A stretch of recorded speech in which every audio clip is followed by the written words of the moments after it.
ఓం నమ శివాయ. YouTube channel common man power మార్పు ప్రోగ్రామ్కి స్వాగతం. వీడియో చూస్తున్న వాళ్ళందరికీ thank you very much. So ఇది నేను ప్రతిసారి చెప్పేదే. ఇక్కడ విషయం ఏంటి అని చెప్పనంటే, మనకి ఆంధ్రప్రదేశ్ లేదు తెలంగాణ తీసుకున్నాము అని చెప్పనంటే భారీ వర్షాలు, వరదలు. సో దీంతో అని చెప్పననేసి తెలంగాణలో ఖమ్మము, ఇంకా కొన్ని ఏరియాస్, అట్లాగే హైదరాబాద్లో అక్కడక్కడ. ఆంధ్ర వైపు తీసుకున్నాము అని చెప్పనంటే కనుక విజయవాడ, గుంటూరు. సో విజయవాడ బాగా ఎఫెక్ట్ పడింది. దీని మీద ఏంటి అని చెప్పనంటే, మనకి వచ్చేసి ముందు ప్రజలకు ఏం చేయాలి లేదు అని చెప్పనంటే కనుక ప్రజలకి అందించాల్సిన సహాయం ఏంటి, ఆస్తి నష్టం లేదు ప్రాణ నష్టం ఏ రకంగా తగ్గించగలము ఏంటి అని చెప్పననేది రూలింగ్లో ఉన్నటువంటి ప్రభుత్వాలు ముందు దాని మీద కాన్సన్ట్రేట్ చేస్తే మంచిది అని చెప్పననేది నా ఒక ఆలోచన. మరి అది ఎంత మటుకు ఏంటి అనేది సరే జరుగుతోంది. అటు ఆంధ్ర వైపు తీసుకున్నాము అని చెప్పనంటే చంద్రబాబు నాయుడు గారు ఒక దీని మీద అని చెప్పననేసి పబ్లిక్ మీటింగ్ పెట్టేసి అక్కడే ఆ వరద ఎక్కడైతే వచ్చిందో అక్కడ వచ్చేసి కొంతమంది గవర్నమెంట్ ఆఫీసర్లు సరిగ్గా పనిచేయట్లేదు, లేకపోతే మినిస్టర్లు సరిగ్గా పనిచేయట్లేదు, ఇంకోటి సహాయం అందట్లేదు ప్రజలకి, ఇంకోటి అనే వర్షన్లో మాట్లాడుకుంటూ వచ్చారు. సో వాళ్ళకి వార్నింగ్ కూడా ఇవ్వటం జరిగింది. సేమ్ అదే దీని మీద అని చెప్పననేసి ఈవెన్ తెలంగాణలో కూడా సీఎం రేవంత్ రెడ్డి గారు అదే చెప్పడం జరిగింది. ముందు ఈ యొక్క వరద సహాయానికి చేయాల్సినటువంటి పనులు చూడండి, ఇంకోటి అని చెప్పననే దాని మీద. సరే అది చెప్పటము ఏది మైకుల ముందు లేకపోతే కెమెరాల ముందు చెప్పటము అనేది వేరు, గ్రౌండ్ రియాలిటీస్ వేరే ఉంటాయి. ఏంటి అని చెప్పనంటే కొన్ని లక్షల మందికి కొన్ని చోట్లకి వెళ్ళలేని పరిస్థితిలో అని చెప్పననేసి కూడా ఆహారం కానీ మంచినీళ్ళు కానీ ఇంకోటి కానీ అందియటము అనేది కష్టమే అది.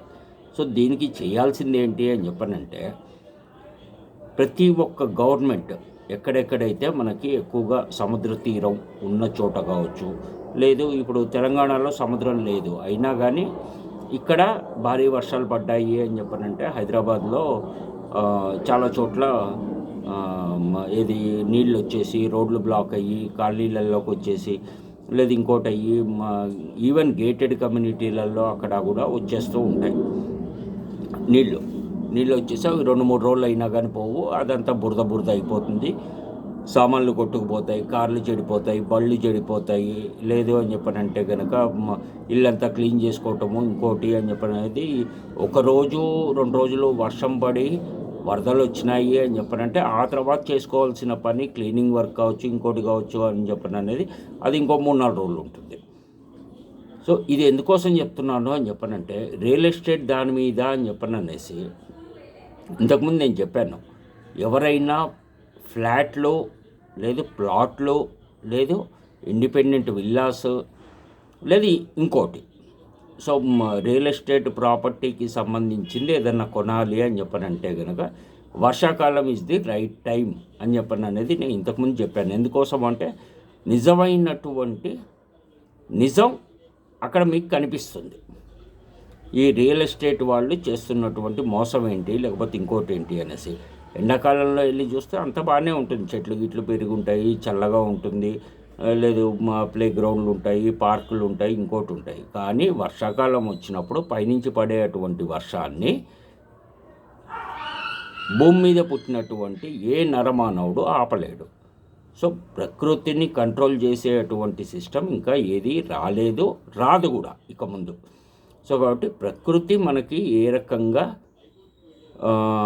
ఏమంటారో లోతట్టు ప్రాంతాలలో లోయర్ లెవెల్లో ఉన్నటువంటి ఏరియాస్లో నీళ్ళు వచ్చేసి, లేదు ఈ నాలాలు అంటే కాలువలు అవన్నీ కబ్జాలు చేసి వాటి మీద బిల్డింగులు కట్టి, లేదు అని చెప్పనంటే కనుక చెరువుల్ని ఆక్యుపై చేసి, లేదు ఇంకోటి కట్టి విల్లాలు కట్టి అపార్ట్మెంట్లు కట్టి అది కూడా 30 ఫ్లోర్లు 40 ఫ్లోర్లు కట్టి ఇవన్నీ చేశారు అని చెప్పనంటే ఈ రకంగానే ఉంటుంది పరిస్థితి. ఇంకా నయం, ఇంకా కొంత మటుకు మేలు. ఇంకా ఇదే గనక పూర్తిగా ముఖ్యంగా హైదరాబాద్ గురించి నేను చెప్తోంది, హైదరాబాద్లో ఉన్నటువంటి మిగతా చెరువులు ఏవైతే ఉన్నాయో అవన్నీ కూడా కబ్జా చేసి కట్టారో అని చెప్పనంటే చిన్న వర్షానికి ఇంకా అది చెప్పలేమన్నమాట పరిస్థితి. ఇంట్లోకి నీళ్ళు వచ్చేస్తాయి, బయటికి వెళ్ళలేము, లేకపోతే ఆ చలికి ఉండలేము, దాంతోపాటు లేనిపోని విషజ్వరాలు లేదు అని చెప్పనంటే ఇంకోటి అనేది వస్తాయి. సో వీటి కోసము అని చెప్పని అనేది ఇప్పుడు ఏంటి అని చెప్పనంటే హైదరాబాద్లో ఈ యొక్క కాంగ్రెస్ గవర్నమెంట్ వచ్చిన తర్వాత గత నెల రోజుల నుంచి అని చెప్పని అనేసి హైడ్రా అని చెప్పని అనేసి ఒక వింగ్ని ఏర్పాటు చేసి దానికి రంగనాథ్ గారిని స్పెషల్ ఆఫీసర్గా పెట్టి అనుమతి లేకుండా కబ్జా చేసి లేకపోతే దొంగ సర్టిఫికెట్లు లేకపోతే దొంగ డాక్యుమెంట్లు క్రియేట్ చేసి కబ్జా చేసి వాటి మీద కమర్షియల్గా బిజినెస్ చేసుకుంటున్నవి అని చెప్పనేది కొంత మటుకు కూలగొట్టారు. ఆ సిటీ మధ్యలోనూ జరుగుతోంది, చెరువులకి దగ్గరలో కట్టినటువంటి వాటికి జరుగుతోంది. ఇది ఇందాక నేను ప్రెస్ మీట్లో విన్నది ఏంటి అంటే తెలంగాణ సీఎం రేవంత్ రెడ్డి గారు చెప్పింది ఇది ఇక్కడే కాదు, తెలంగాణ మొత్తంలో హైడ్రా అని చెప్పననేటువంటి ఏదైతే కూల్చివేతల కార్యక్రమము లేదు అని చెప్పనంటే ఈ కాలువలు నాలాలు చెరువులు కబ్జా చేసిన వాటికి అని చెప్పననేసి బఫర్ జోను ఎఫ్టీఎల్లో వచ్చేవన్నీ కూడా కొట్టేస్తాం మేము. అవి కోర్టు కేసుల్లో ఉన్నా ఏమున్నా కానీ కావాలంటే కోర్టు నుంచి మేము స్పెషల్ పర్మిషన్స్ తీసుకొని అయినా కానీ అవి తీసేస్తాము. అది ఏ పార్టీ వాళ్ళైనా కానీ కావచ్చు, ఎంత పెద్ద సెలబ్రిటీ ఉన్నా కానీ మేము ఆగేది లేదు. ప్రకృతికి విరుద్ధంగా మేము వెళ్ళాము అని చెప్పనంటే ఈ రకంగానే ఉంటుంది పరిస్థితి అని చెప్పననేసి ఆయన చెప్పారు. అక్కడి దాకా సంతోషమే అది. అయితే దీనికి ఏంటి అని చెప్పనంటే ఏ ఒక్క రాజకీయ నాయకుడికైనా దేశం మొత్తంలో తీసుకున్నా ఎక్కడైనా కానీ సపోజ్ వాళ్ళు ఉంటున్నటువంటి ఇంట్లోకి నీళ్ళు వచ్చినాయి, వరద వచ్చింది అని చెప్పనంటే వాళ్ళకి స్పెషల్ హెలికాప్టర్లు ఉంటాయి, అక్కడి నుంచి బయలుదేరి ఇంకో ప్లేస్కి వెళ్ళగలరు. లేదు అని చెప్పనంటే కనుక ఇంకా ఎక్కువైంది ఇది అని చెప్పనంటే కనుక హెలికాప్టర్లో ఎయిర్పోర్ట్కి వెళ్తారు, ఎయిర్పోర్ట్ నుంచి స్పెషల్ ఫ్లైట్ తీసుకొని వాళ్ళు ఇంకో ప్లేస్కి వెళ్ళిపోతారు. ప్రజలు నీళ్ళల్లో ఉండిపోతారు, కనీసం గాల్లో కూడా ఎగరలేరు. అది సో దీనికి ఏంటి అని చెప్పనంటే చేయాల్సింది ముఖ్యంగా ఏ గవర్నమెంట్ అయినా తీసుకోండి, ఈ డ్రోన్స్ అనేవి రెడీ చేయాలి. ప్రతి పోలీస్ స్టేషన్కి ఒక 20 నుంచి 30 డ్రోన్స్ రెడీ చేసి పెట్టుకోవాలి. దాంట్లో ఏంటి అని చెప్పనంటే 5 కిలోల ఆహారం మోసుకొని వెళ్ళేటట్టుగా అనేసి. ఎప్పుడైతే వరదలు స్టార్ట్ అయినాయో ఈ డ్రోన్స్ ద్వారా ప్రతి పోలీస్ స్టేషన్ పరిధిలో అట్లాగే ప్రతి పోలీస్ స్టేషన్ పరిధిలో ఎయిర్ బ్యాగ్స్తో ఉన్నటువంటి పడవలు గాలి కొడితే పడవలాగా అవుతుంది, లేదు అంటే మడత పెట్టేసి ఓ సంచిలో పెట్టేసి లోపల పెట్టేయచ్చు. అట్లాంటివి ఒక 10-15 రెడీ చేశారు అని చెప్పనంటే ఇమీడియట్గా వరద వచ్చినప్పుడు నీళ్ళల్లో వెళ్ళేవాళ్ళు వెళ్ళి మనుషుల్ని కాపాడి తీసుకురావచ్చు. దూరంగా ఉన్న వాళ్ళకి వెళ్ళలేని వాళ్ళకి అనేసి డ్రోన్స్ ద్వారా ఆహారం అందించవచ్చు. ఆహారము చిన్నపిల్లలకి పాలు, బిస్కెట్లు ఎక్సెట్రా మంచినీళ్ళు ఇట్లాంటివన్నీ కూడా. సో దీని ద్వారా ఏమవుతుంది అని చెప్పనంటే ప్రజల్లో మంచి పేరు వచ్చే అవకాశం ఉంది. అట్లాగే రీసెంట్గా నేను విన్నది ఏంటి అని చెప్పనంటే మహారాష్ట్రలో పూనాలో ఒక గవర్నమెంట్ డిపార్ట్మెంట్కి సంబంధించినటువంటి కాలేజ్లో ఇంజనీరింగ్ స్టూడెంట్లు దగ్గర 80 కిలోల బరువు ఉన్న మనిషిని కూడా అక్కడి నుంచి తీసుకొని రాగలిగినటువంటి డ్రోన్స్ తయారు చేశారు అనేసి. నిజంగా అది గనక సక్సెస్ అయ్యి ఇదైంది అంటే ప్రతి పోలీస్ స్టేషన్ పరిధిలో ఇవి కూడా 10 పెట్టాలి. ఎందుకోసం అని చెప్పారంటే వరదలు వచ్చినప్పుడు కొంతమంది బిల్డింగ్ల మీద చిక్కుకుపోతారు, లేదు చెట్ల మీద ఇరుక్కపోతారు. వరద వచ్చింది అంటే చెట్లు ఎక్కేస్తారు. అటువంటి వాళ్ళని కాపాడి తీసుకొని రావడానికి అనేసి కూడా అవకాశం ఉంటుంది. దీనివల్ల ప్రభుత్వానికి మంచి పేరు వస్తుంది. ఏంటి అని చెప్పనంటే డ్రోన్స్ అనేవి ఎక్కడికైనా వెళ్ళగలవు, గాల్లో ఎగురుతాయి కాబట్టి. మనమంటే ఎగరలేం కానీ డ్రోన్ ద్వారా వెళ్తారు. ఆ బెల్ట్ హెలికాప్టర్ నుంచి ఒక తాడు వైర్ రోప్ కిందికేసి మనుషుల్ని ఎట్లయితే పైకి లాక్కుంటారో అట్లాగే దానికి బెల్ట్ సిస్టము అది అంతా పెట్టేసి ఇది చేసాము అని చెప్పారంటే మనిషి ఆ బెల్ట్లు పెట్టుకుంటాడో అక్కడి నుంచి లేపుకొని వచ్చేసి సేఫ్ ప్లేస్లో ఒక మనిషిని దింపేస్తుంది, మళ్ళీ ఇంకో మనిషిని తీసుకురావడానికి వెళ్తుంది. సో ఈ రకంగా చేశారు అని చెప్పారంటే గవర్నమెంట్కి మంచి పేరు రావచ్చు. ఇనిషియల్గా కొంత ఖర్చు అనేది ఉంటుంది ఈ దీని మీద అని చెప్పననేసి చూసుకోవాల్సినటువంటి అవసరం ఉంది. దీని ద్వారా ఏంటి అని చెప్పనంటే రాజకీయ నాయకులకి అది ఏ స్టేజ్లో ఉన్న వాళ్ళైనా కావచ్చు, వాళ్ళకి ఎటువంటి నష్టం లేదు. వరదలు వచ్చినా, వర్షాలు వచ్చినా, ఇంకోటైనా కానీ వాళ్ళు ఎగిరిపోగలరు, ప్రజలే ఇబ్బంది పడతారు. అదే ఒకటి చూసుకోవాల్సినటువంటి అవసరం ఉంది. దీనికి ఏంటి అని చెప్పనంటే దేశంలో కావచ్చు, రాష్ట్రాల్లో కావచ్చు, ప్రతి సంవత్సరం ఎన్నో లక్షల కోట్ల బడ్జెట్ పెడుతూ ఉంటారు. చిన్న వర్షానికి ఊర్లోకి నీళ్ళు వచ్చేస్తాయి, కాలనీళ్ళలోకి వచ్చేస్తాయి, రోడ్ల మీద నీళ్ళు నిలిచిపోతాయి. మరి ఇవన్నీ లక్షల కోట్ల రూపాయలు ఎక్కడికి పోతున్నాయి? పని ప్రతి సంవత్సరం వర్షాకాలం వస్తుంది. జూలై నుంచి మొదలెట్టాము అని చెప్పడంటే అక్టోబర్ నవంబర్ దాకా ఉంటుంది. అక్టోబర్ నవంబర్లో ఖచ్చితంగా ఆంధ్రప్రదేశ్లో తీర ప్రాంతంలో ఉన్న వాళ్ళకి అది అనుభవం. ఎందుకంటే తుఫాన్ ఖచ్చితంగా వస్తుంది అప్పుడు. ఈవెన్ ఆ తీర ప్రాంతంలో ఒరిస్సా నుంచి తీసుకున్నాము అని చెప్పనంటే కలకత్తా లేదు ఇటు కింద కన్యాకుమారి దాకా బే ఆఫ్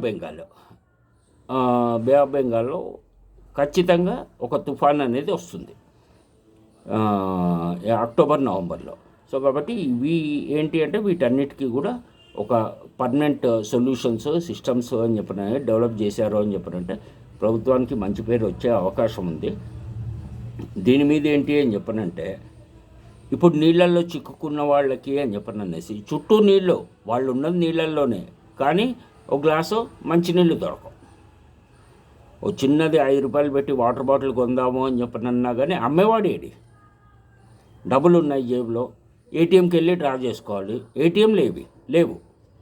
అట్లా అనేసి పోనీ ఇంట్లో డబ్బులు పెట్టుకున్నాము బీరువాలో ఉన్నాయి అని చెప్పనంటే కనుక అవి తడిసిపోయి ఉండొచ్చు, లేదు అని చెప్పనంటే వరదలో కొట్టుకుపోయి ఉండొచ్చు. గిన్నెలు, బొన్నెలు, స్టవ్లు, ఫ్రిడ్జ్లు, లేదు కూలర్లు ఇవన్నీ కూడా కొట్టుకొని పోతున్నాయి. ఎందుకోసం అని చెప్పనంటే ఇప్పుడే నేను చూశాను, విజయవాడకి అవుట్స్కట్స్లో ఉన్నటువంటి టాటా షోరూమ్ అంటే కొత్త కార్లు, కొత్త గూడ్స్ వెహికల్స్, లేదు ఇంకోటి అమ్మే అటువంటి దానివి లగ్జరీ కార్లకి దానికి అనేసి. సో దాని మీద ఏంటి అని చెప్పనంటే కొన్ని కోట్ల రూపాయల కొత్త కార్లు, గూడ్స్ వెహికల్స్ అక్కడ ఉండిపోయినాయి. అవన్నీ నీళ్ళలో తడిసిపోయినాయి. సో అక్కడ ఆఫీస్లో పనిచేసేవాళ్ళు, టాటా మోటార్స్లో పనిచేసేవాళ్ళు వీళ్ళు అని చెప్పినది అక్కడి నుంచి ప్రాణభయంతో అనేసి పారిపోయారు. సో అక్కడ ఉద్యోగం ఉంటుందా పోతుందా ఇంకోట ఇవన్నీ సెకండరీ ఇష్యూస్. ప్రాపర్టీ ఉంది, కోట్ల రూపాయల ప్రాపర్టీ ఉంది కదా అనేసి ఒక్క మనిషి అయినా అక్కడ ఉన్నాడా? లేడు. ఎందుకోసమో అని చెప్పనంటే ప్రాణాన్ని మించింది ఇంకేదీ లేదు. కాబట్టి డబ్బు ఇవాళ కాదు రేపు సంపాదించుకుంటావు, ఉద్యోగం పోయింది ఇవాళ కాదు ఇంకోటి సంపాదించుకుంటాం, లేదు అంటే అదే కంపెనీ వెనక్కి పిలవచ్చు, అది వేరే విషయం. సో దీని మీద ఏంటి అని చెప్పనంటే ముఖ్యంగా చెప్పాలి అనుకుంది, తెలంగాణలో హైడ్రా అనే డిపార్ట్మెంట్ ఏదైతే స్టార్ట్ అయిందో ఈ వరదల మూలంగా అనేది అది కొంత డిలే అనేది జరుగుతుంది. బట్ హైడ్రా అని చెప్పిన అనేది ఖచ్చితంగా కబ్జా చేసినవి, కమర్షియల్గా వాడుకుండేవి, కాలేజీలు కావచ్చు, ఫంక్షన్ హాల్స్ కావచ్చు, లేకపోతే విల్లాస్ కావచ్చు, లేకపోతే అపార్ట్మెంట్లు కావచ్చు, ఇంకోటి కావచ్చు, అవన్నీ కొట్టేయాల్సిందే. కొట్టేయలేదు అని చెప్పనంటే హైదరాబాదే కాదు, ఏ రాష్ట్రంలో ఉన్నటువంటి ఏ ఊరైనా కానీ, దేశంలో ఉన్న ఏ ఊరైనా కానీ పెద్ద వర్షం పడింది అంటే మునిగిపోవటం గ్యారంటీ, దాంట్లో ఎటువంటి డౌట్ లేదు. ఎందుకంటే పడ్డ నీళ్ళు ఎక్కడికి పోలేవు, డ్రైనేజీ సిస్టమ్ బాగాలేదు, డ్రైనేజీల్లో పోలేవు, డ్రైనేజీల్లోకి వెళ్ళినా కానీ మధ్యలో ఎక్కడో స్ట్రక్ అవుతుంది, ఆ డ్రైనేజీ పొంగిపోతుంది. ఇది రెండోది ఏంటి అని చెప్పనంటే ఈ వరదలు వర్షాలు వచ్చేదానికి ముందు దాకా ఆంధ్రప్రదేశ్లో ఈవీఎంల గోల నడిచింది. ఏదో ఓట్ల లెక్కింపు లేదు ఇంకోటి అనేసి. సో అవన్నీ కూడా ఇప్పుడు పక్కకి వెళ్ళిపోయినాయి. ఇప్పుడు వచ్చిందల్లా ఇది. దీని మీద కూడా ఏంటి అని చెప్పనంటే రూలింగ్ పార్టీ కావచ్చు, ఆపోజిషన్ పార్టీ కావచ్చు, 2 స్టేట్లలో కూడా వాళ్ళని వాళ్ళు తిట్టుకోవటమే సరిపోతుంది. ముందు ప్రజలకి ఏం కావాలో చూడండి స్వామి. అది చూసిన తర్వాత ప్రజలందరూ ఇదైన తర్వాత మీ రాజకీయాలు, మీ తిట్లు, ఒకళ్ళనోళ్ళు తిట్టుకోవటాలు, కొట్టుకోవటాలు, కార్ల మీద రాళ్ళు వేసుకోవటాలు, లేదు ఇంకోటి అనేది అవన్నీ మీరు తర్వాత చేసుకోండి లీజర్గా. ముందు ప్రజలకు ఏం కావాలి, ప్రజల ప్రాణాలు కాపాడండి. ఆడవాళ్ళు ఉన్నారు, అనారోగ్యంతో ఉన్నవాళ్ళు ఉంటారు, సీనియర్ సిటిజన్స్ ఉంటారు, చిన్నపిల్లలు ఉంటారు, సో ఫిజికల్లీ ఛాలెంజ్డ్ వాళ్ళు ఉంటారు. ఇట్లా చాలా రకాల మంది సొసైటీలో ఉన్నారు. ముందు వాళ్ళందరినీ కాపాడి వాళ్ళకి ఆహారము, మంచినీళ్ళు, ఈ చలికి వాళ్ళు ఉండలేరు కాబట్టి కప్పుకోవటానికి దుప్పట్లో, రగ్గులో, ఇంకోటో పంపించే ఏర్పాటు చేయండి. లేదు సామూహికంగా వండుకొని తినడానికి అనేసి పెద్ద స్టవ్లు, గిన్నెలు అట్లాంటివి ఏమన్నా పంపించండి ఫస్ట్. అది చేయండి అంతే, అంతకు మించి ఇంకేం లేదు. ఓం నమో వెంకటేశాయ. అందరూ బాగుండాలి, మంచి వాళ్ళు బాగుండాలి, మంచి వాళ్ళే బాగుండాలి. Thank you.